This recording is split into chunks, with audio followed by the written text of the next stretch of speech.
सुलहों के द्वारा इनको पराजित किया गया। जो सैनिक कमांडर थे, जो क्या थे, जो सैनिक कमांडर थे। अरे नमस्कार, आदाब, सत श्री अकाल, राम राम, जय हिंद। मेरा नाम है J for Jagmohan, P for Pathak यानी जगमोहन पाठक। आप सभी लोगों का यूनिमॉन्क्स पर हार्दिक स्वागत, अभिनंदन एवं वेलकम है। बेटा लोग, हम लोग कंप्लीट कर चुके थे भक्ति सूफी परंपरा के बारे में। पूरा चैप्टर एकदम बहुत अच्छे से क्लियर किया है। मैंने उसको 4 पार्टों में बनाया था और एक एक क्वेश्चन मैंने आपको बताया कि सीयूईटी 2024 के अंदर किस तरीके से आपसे क्वेश्चन पूछेगा और किस तरीके से आपको आंसर करने हैं। बहुत अच्छे तरीके से पूरा करा चुका हूं। ठीक है भाई, आज हम बात करते हैं एक साम्राज्य की राजधानी, यानी साम्राज्य का नाम क्या है, विजयनगर। उसकी राजधानी ही विजयनगर थी, या फिर ये कहें हम कि साम्राज्य या राजधानी के लिए ही एक नाम ये प्रयुक्त हुआ करता था, जिसे हम किसके नाम से जानते हैं, जैसे हम विजयनगर के नाम से जानते हैं। विजयनगर का जो एक तरीके से आप ये समझ लीजिए, जो चरमोत्कर्ष पर रहा ये रूलिंग पीरियड, तब जिसका नाम विजयनगर एम्पायर था या विजयनगर साम्राज्य, चरमोत्कर्ष पर रहा था। कब से लेकर कब तक? तो बेटा 14th सेंचुरी से लेकर 16th सेंचुरी के बीच में। कब से लेकर कब तक? तो 14वीं शताब्दी से लेकर 16वीं शताब्दी के बीच में भाई ये अपना चरमोत्कर्ष पर रहा था। नाम क्या था? विजयनगर एम्पायर। ठीक है, इसी के बारे में हम पढ़ रहे हैं, तो दबा के एक बार शेयर कर देना। हर उस बच्चे के पास भाई हमारी क्लास जानी चाहिए, जो भी बच्चा सीयूईटी 2024 की तैयारी कर रहा है या फिर भाई 23 का उसने पेपर दिया था लेकिन अच्छे मार्क्स नहीं लेके आया। मेरा वादा है आप लोगों से कि आपका भाई जो भी डोमेन है, चाहे वो आपका हिस्ट्री डोमेन हो, ज्योग्राफी डोमेन हो, किसी का भी डोमेन हो, आप अगर यूनिमॉन्क्स के साथ भाई कंधे से कंधा मिलाकर चल रहे हैं, एकदम जो भी हम लोग पढ़ा रहे हैं उसको आप लोग रिवाइज भी कर रहे हो, अच्छे तरीके से पढ़ भी रहे हो, अपनी भाई छोटे वाली कॉपी में नोट्स भी बना रहे हो, तो आपसे वादा है कि आपके 200/200 ही आएंगे। ठीक है भाई, आरंभ करते हैं, प्रारंभ करते हैं। तो सबसे पहले जान लेते हैं चैप्टर के बारे में, यानी अध्याय के बारे में। तो क्या कह रहा है, जो विजयनगर अथवा विजय का शहर, ध्यान रखिएगा ये लाइन कि विजयनगर अथवा विजय का शहर एक शहर और एक साम्राज्य दोनों के लिए ही प्रयुक्त नाम था। मैंने आपको पहले ही बताया कि चाहे विजयनगर आप राजधानी कह लीजिए इसकी, चाहे विजयनगर इसका शहर कह लीजिए या साम्राज्य कह लीजिए, दोनों के लिए ही नाम प्रयुक्त था। तो अब आपसे क्वेश्चन यही पूछा जा सकता है कि विजय के शहर या विजय का शहर को कौन से साम्राज्य के नाम से जाना जाता है, तो आप बता देंगे या विजयनगर को, या फिर आपसे क्वेश्चन यही पूछ लेगा कि विजयनगर को किस और दूसरे नाम से जाना जाता है, तो विजय का शहर ही विजयनगर साम्राज्य के लिए प्रयुक्त की जाती है। इस साम्राज्य की स्थापना 14वीं शताब्दी में की गई थी। 14वीं शताब्दी मतलब 1336 ईस्वी में, 1336 में की गई थी। किसके द्वारा की गई थी बेटा? तो 2 भाई हुआ करते थे, जिनका एक का नाम था हरिहर और दूसरे का नाम था बुक्का। दूसरे का नाम क्या था? बुक्का। ये दोनों भाई हुआ करते थे। इन दोनों भाइयों के ही द्वारा भाई किसकी स्थापना की गई थी? तो विजयनगर की स्थापना की गई थी। हालांकि 17वीं 18वीं शताब्दी, देखिएगा बात क्या चल रही है कि 17th और 18th सेंचुरी के मध्य आते आते भाई ये शहर पूरी तरह क्या हो गया, ये पूरी तरह डिस्ट्रॉय हो गया, अर्थात ये पूरी तरह नष्ट हो गया, विनष्ट हो गया था। कब तक? तो 17वीं 18वीं शताब्दी आते आते। फिर भी ये याद रखिएगा, फिर भी कृष्णा और तुंगभद्रा, ये क्या है? कृष्णा क्या है बेटा? ये भी नदी है और तुंगभद्रा ये भी नदी है। याद रखिएगा ये लाइन। अगर आपसे ये भी पूछा जा सकता है कि विजयनगर साम्राज्य कौन सी नदी के किनारे बसा हुआ था, याद रखिएगा, एक एक पॉइंट क्लियर कर रहा हूं इसीलिए। तो आपको याद रखना है कि जो विजयनगर साम्राज्य था वो कृष्णा और तुंगभद्रा की नदियों के बीच बसा हुआ था। ठीक है, याद रखिएगा, किनारे बसा हुआ था। तो क्या कह रहा है कि पर फिर भी कृष्णा और तुंगभद्रा दोआब क्षेत्र के निवासियों अर्थात वहां के लोगों की स्मृतियों, स्मृति मतलब बोलते हैं आपकी याददाश्त में, वो जिंदा रहा। ठीक है, जिंदा रहा। उन्होंने इसे किसके नाम से याद रखा? उन्होंने इसे हम्पी के नाम से याद रखा। याद रखिएगा, आपसे पूछ लिया जाएगा कि भाई जो विजयनगर साम्राज्य है किन अन्य नामों से जाना जा सकता है। आपको अगर विजय का शहर दे दिया तो टिक आपको करना है विजय का शहर, और अगर दूसरा कर दिया कि हम्पी को ऐसा भी बोला जा सकता है कि हम्पी को किस नाम से जाना जाता है, तो भाई विजयनगर या हम्पी, विजयनगर को हम्पी के नाम से याद रखा जाता है। किन के द्वारा याद रखा गया, तो कृष्णा और तुंगभद्रा दोआब क्षेत्र के जो निवासी हुआ करते थे उनकी स्मृतियों में ये किसके नाम से याद रखा गया, तो हम्पी के नाम से याद रखा गया। इस नाम का आर्य भाव का मतलब है, इस नाम का मतलब यहां की स्थानीय देवी, भाई मातृ देवी क्या नाम है, पंपा देवी। याद रखिएगा, ये क्वेश्चन पहले भी आया था 2023 वाले पेपर में, तो स्टार मार्क कर रहा हूं मैं यहां पे, ठीक है। 2023 के पेपर में ये क्वेश्चन आया था कि पंपा देवी, ठीक है, तो पंपा देवी कहां की मातृ देवी थी, याद रखिएगा पंपा देवी कहां की मातृ देवी थी। तो आपको क्वेश्चन बनेगा विजयनगर की या फिर हम्पी की, ठीक है। विजयनगर, अगर कुछ आंसर में भाई जो ऑप्शंस में क्या होना चाहिए, या तो हम्पी होना चाहिए या फिर क्या होना चाहिए बेटा, विजयनगर याद होना चाहिए। तो आपको इनकी मातृ देवी हुआ करती थी पंपा देवी, पंपा देवी के नाम पर ही पड़ा था इसका नाम हम्पी। अब तो एक एक पॉइंट क्लियर हुआ है, अच्छे से क्लियर हो रहा है ना, कोई दिक्कत कोई परेशानी यहां तक नहीं हुई होगी। दोबारा से बता रहा हूं, हम लोग एक साम्राज्य की राजधानी विजयनगर के बारे में पढ़ रहे हैं। विजयनगर जो शहर था या विजयनगर साम्राज्य था, इसकी स्थापना हरिहर और बुक्का नाम के दो भाइयों के द्वारा 1336 यानी 1336 ईस्वी में की गई थी। इसको हम विजय का शहर के नाम से भी जानते हैं। ये जो नाम है विजयनगर अर्थात विजय का शहर, भाई इसको हम किसके लिए जानते हैं, साम्राज्य और इसके राजधानी दोनों के लिए जानते हैं। इसकी स्थापना मैंने आपको बता ही दिया है, कब हुई थी, तो 14वीं शताब्दी में हुई थी। 17वीं 18वीं सेंचुरी आते आते ये पूरी तरह नष्ट हो गया था, और फिर लेकिन तुंगभद्रा और कृष्णा दोआब क्षेत्र के निवासियों, जो उस क्षेत्र के निवासी हुआ करते थे, उनके स्मृतियों में जिंदा रहा और उन्होंने इसे किसके नाम से याद रखा, उन्होंने इसे हम्पी के नाम से याद रखा। हम्पी के नाम का मतलब यहाँ की स्थानीय देवी मातृ देवी, जिसे हम पंपा देवी के नाम से जानते हैं, उसके नाम पर पड़ा हुआ है। ठीक है भाई, आगे बढ़ते हैं। आगे क्या है, हम्पी की खोज, और that is the most important point कि हम्पी की खोज किसके द्वारा की गई थी, तो हम्पी की खोज की गई थी मैकेंजी के द्वारा। किसके द्वारा, तो हम्पी की खोज की गई थी कॉलिन मैकेंजी के द्वारा। चलिए पढ़ते हैं हम्पी के अवशेष। ठीक है भाई, हम्पी के जो फॉसिल्स हैं या हम्पी के जो अवशेष हैं, वो 18वीं ईस्वी में एक अभियंता तथा पुराविद कर्नल कॉलिन मैकेंजी, नाम क्या है भाई, कर्नल कॉलिन मैकेंजी के द्वारा प्रकाश में लाए गए। आपसे क्वेश्चन यही पूछेगा कि हम्पी की खोज किसके द्वारा की गई, तो याद रखिएगा हम्पी की खोज की गई थी कर्नल कॉलिन मैकेंजी के द्वारा। ये ईस्ट इंडिया कंपनी का क्या हुआ करता था भाई, एक अधिकारी हुआ करता था, और ये खुद एक आर्कियोलॉजिस्ट था। ठीक है, याद रखिएगा ये अपने आप में एक आर्कियोलॉजिस्ट था। उसके द्वारा हासिल शुरुआती जानकारियों में किसके मंदिर बेटा, तो विरूपाक्ष मंदिर पंपा देवी के पूजा स्थल पुरोहितों की स्मृतियों पर आधारित थी। यानी जो लोग विरूपाक्ष मंदिर और पंपा देवी के मंदिर में जो पुजारी लोग हुआ करते थे, जो लोग वहां पर पुरोहितों का काम किया करते थे, उनके भाई स्मृति यानी उनकी भाई याददाश्त के आधार पर ही क्या खोज की गई थी भाई, कर्नल कॉलिन मैकेंजी के द्वारा कुछ अवशेष वहां से उठाए गए। उनके द्वारा पूछा गया कि यहां पर क्या था, ये कैसा शहर था, वगैरह वगैरह वगैरह। ठीक है, लेकिन कालांतर में 19th सेंचुरी आते आते यानी 1856 ईस्वी से छाया चित्रकारों ने, छाया चित्रकार कैसे बोलते हैं, जो पेंटिंग वगैरह करते नहीं करते, ठीक है, याद रखिएगा।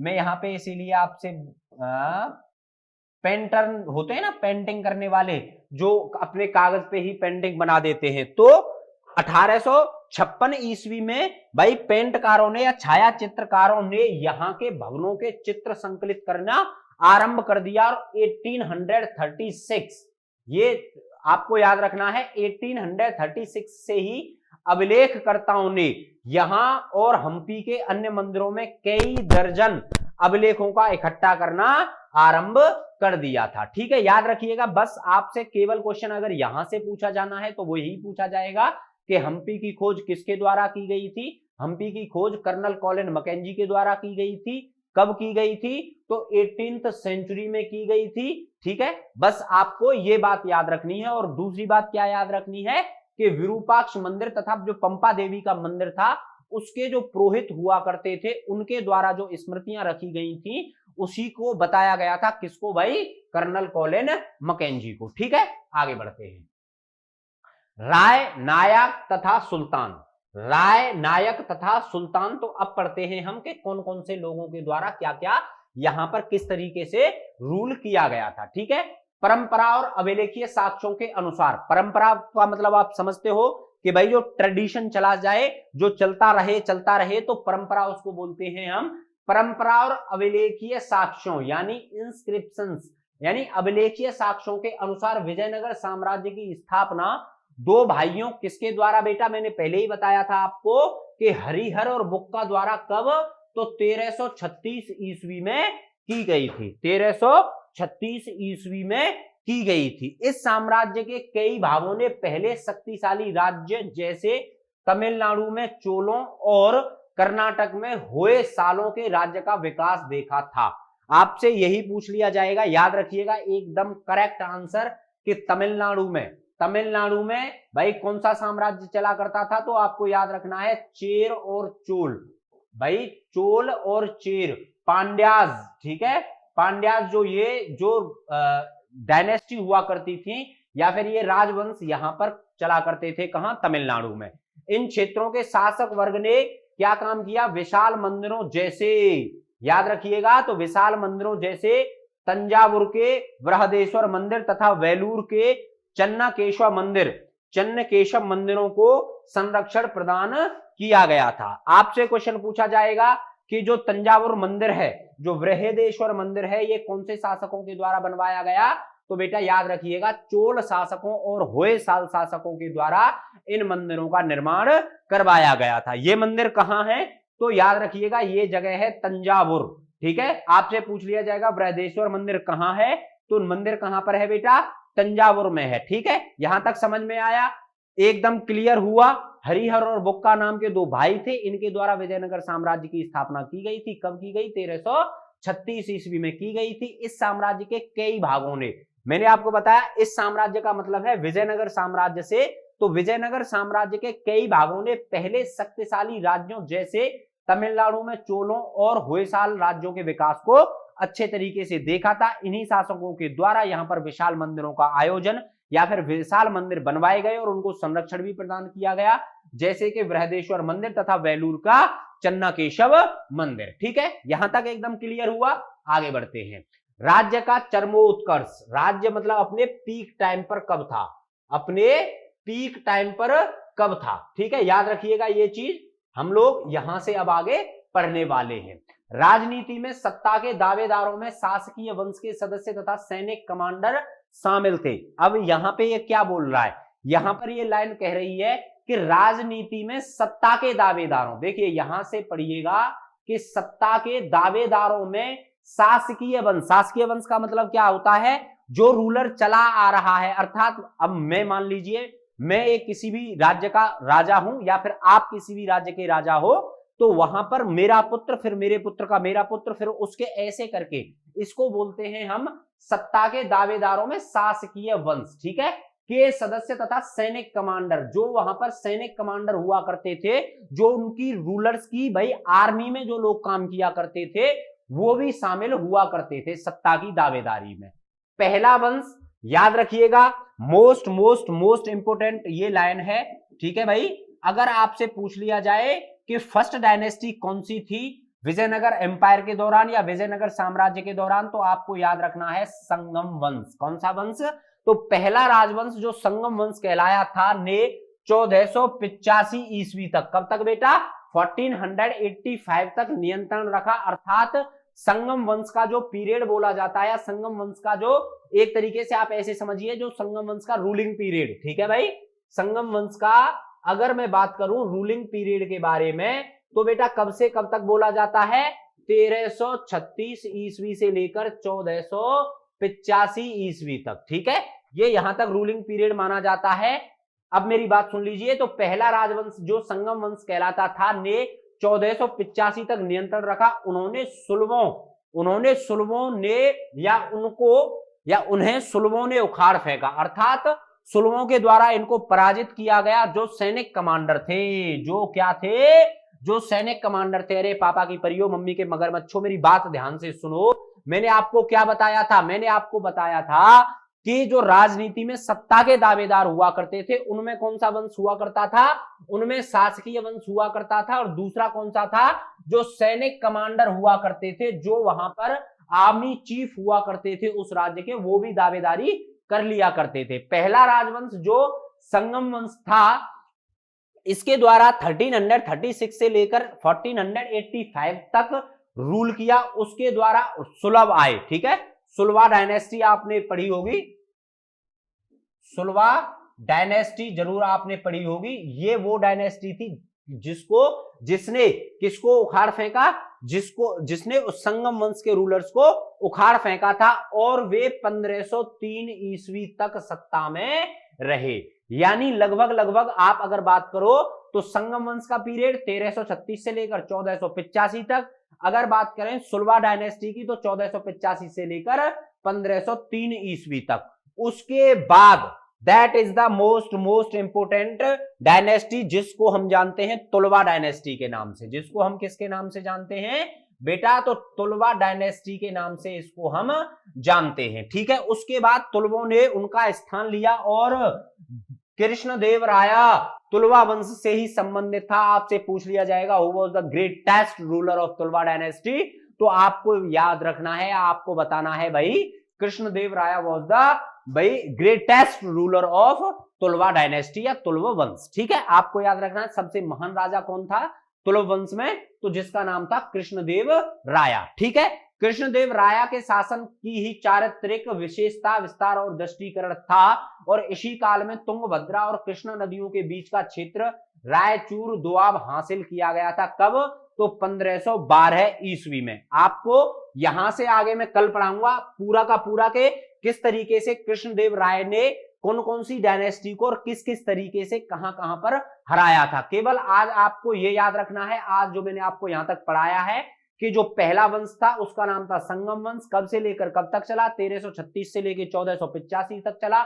उसके बाद आई सुलभ डायनेस्टी। सुलभ डायनेस्टी कब तक चली बेटा, तो 1485 से लेकर 1503 ईस्वी तक। उसके बाद कौन आए, तुलभ डायनेस्टी आई। तुलभ डायनेस्टी ने सुलभ डायनेस्टी को उखाड़ फेंका। उसके बाद क्या हुआ कि जो उनका सबसे महान राजा था जिसका नाम था कृष्णदेव राय।